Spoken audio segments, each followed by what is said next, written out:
Congrats to Butler. I thought Ajayi and Bizjack, they just imposed their styles of play on the game. They did what they do well, and we didn't do a good enough job counteracting that. Obviously, 45 points between them is significant, but even beyond that, they created a lot of plays for their teammates. And again, we didn't do a good enough job taking away what we said we wanted to take away. I thought our guys fought and gave us a chance down 3 with however much time was left. A couple open shots from outside. It wasn't our night shooting the ball from 3. I'm never a coach to write a game off because of poor outside shooting. There's a lot of other things under our control, but we certainly could have used a couple of those shots. But we'll take open looks from Chase Ross or Royce Parham or Adrian Stevens. And, between those guys, they're going to continue to get those shots. I like the way our guys executed coming out of timeouts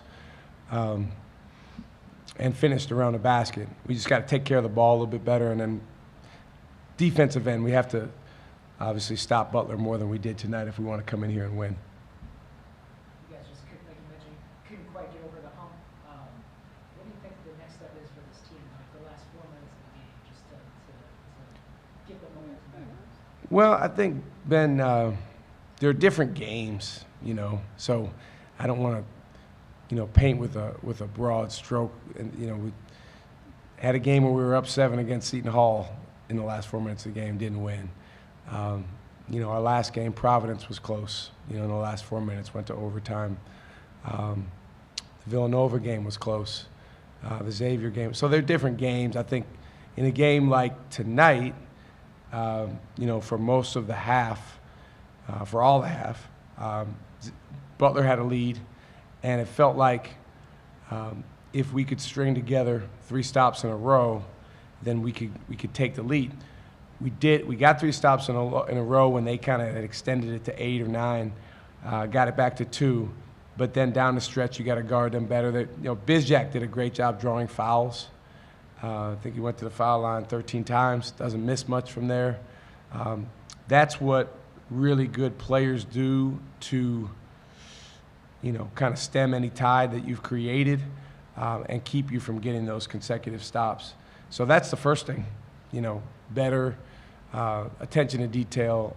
We got our hands on the ball really good tonight. Our deflections, we always check the tape afterwards, but on the floor, I think our deflection count was 38 or 39, which is usually a really good formula. But there was about 4, 5 possessions where we got a deflection, and obviously took them out of the initial thing they were trying to do.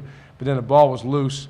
I don't think it was really a lack of effort. Maybe there was a couple that we could have gone after better. But I think there were some bad bounces there, and then we've got to have the presence of mind to come up with that ball.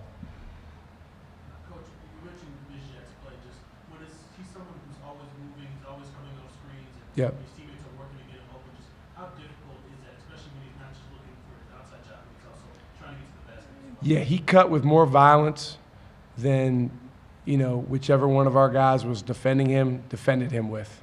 And when you have that advantage, now you're putting the defense a step behind.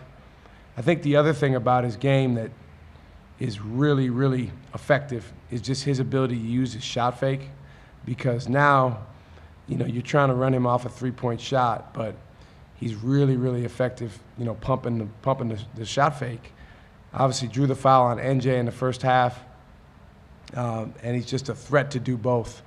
I thought the foul that he drew on Adrian in the lane when he kind of got him on his back was a big one. I don't remember exactly what the score was, but we're going to have to obviously take a look at the tape and figure out how we can defend him better next time. Close games. What have you seen from the guys? Like, how have they learned from those experiences? What differences in boys have you seen over the course? I think our guys have grown in that way, Ben. I think number one, the way our guys act, interact, and respond in the game was not in a good place after about 10 games. And I think our guys have grown a lot in that area. Obviously not enough to come in here and win. But, you know, for me, the last, 4 or 5 games, this has been it's been a much more enjoyable team to coach in the game because they've been more present. Now, again, were we perfect with that? No. Did we have a guy or two that got in a jar for a minute mentally because of shooting or other things today? Yes. But, you know, we have a couple older guys, Chase and Ben, that have been through a lot of wars, and they, you know, there's a lot asked of them leadership-wise, and they may or may not be made that way, you know. And then we got a lot of young guys out there that are learning to be more poised, learning to be more connected with their teammates, which is required. You know, we didn't have quite enough connectivity on the defensive end to win this game. We are improving in that way. But there's also all the basketball factors where Butler was just a little bit better than us. And those are areas where we got to keep working. You mentioned finishing better inside today. Obviously, you guys are a team that gets to bring a lot. Yeah. Where do you think that improvement has come from the last couple of games in particular? Clarity of mind, presence. I'm just telling you, like, when you're trying to score and your mind is a half second behind or a half second ahead, that's where you miss layups. And these are good players. I mean, and so we had a stretch there of, I don't know, 5, 6, 7 games where there was like, how are we missing those shots? Well, our minds weren't clear. You know, it was just, and you might say, well, fix it. You know, get their minds clear. We've been working on that. But I give our guys a lot of credit for just a lot more poise in there. And again, we're not perfect, but I think we're finishing better. You know, tonight was cruel because we scored the ball well from 2, but not from 3. And neither did Butler in the first half from 3, but they did in the second half. And the 5 for 9 from 3 for them was huge. And again, Bizjack and Ajayi deserve a lot of credit because the attention that they got created opportunities for other guys on their team to make shots. But I think we worked a ton on finishing. The guys deserve a lot of credit on that. Hopefully we can keep improving there. And we got to keep getting as many of those as we can. We can't ever get bored with getting those type of shots because as we continue to finish better, get to the foul line a little more, that'll help the scoreboard move for us. Sophomore guys, Royce and Demarius, what stood out to you over the last handful of games? Well, sophomore year is tricky because you come into the year and you feel like, man, I'm going to be way better than I was as a freshman.